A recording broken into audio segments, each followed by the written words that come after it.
Welcome to solverfy, the place where learning becomes simple. If you're struggling with homework, assignment, or doubt in subjects, don't worry, you are in the right place. This question is asking about to find the tension and also the force acting on A.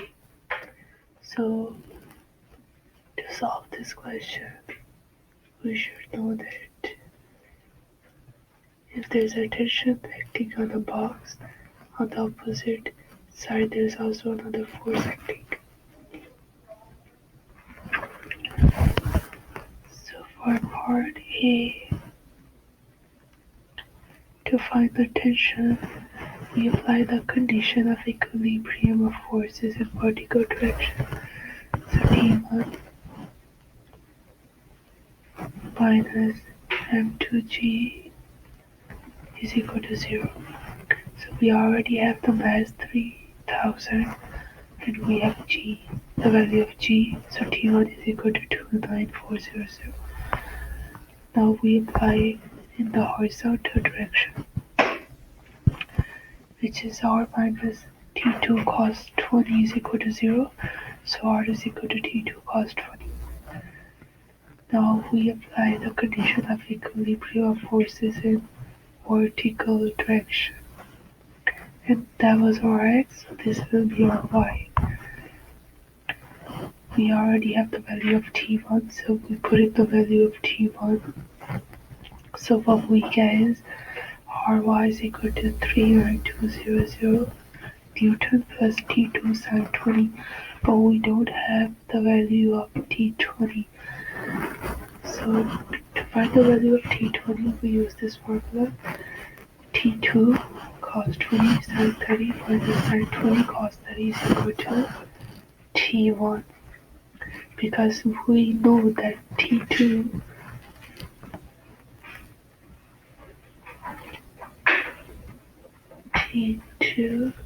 is equal to T1. That is the condition of equilibrium. So T2 is equal to T1. So now we have the value of T2. Now we substitute the value of T2 in this equation.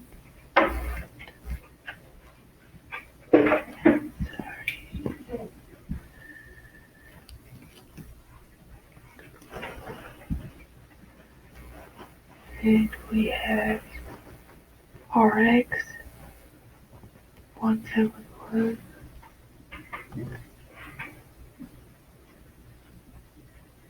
0 6 2.38 cos 20,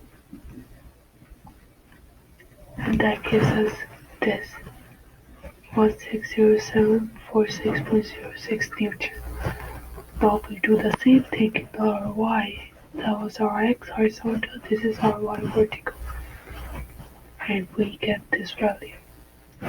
Now to get the force acting on A, we have to find the resultant force of our x and our y. So for this we always use this formula, rx squared plus ry squared under root. So we have the value of rx, ry, and also the value of rx. So we find their square root, and this is the force that we get.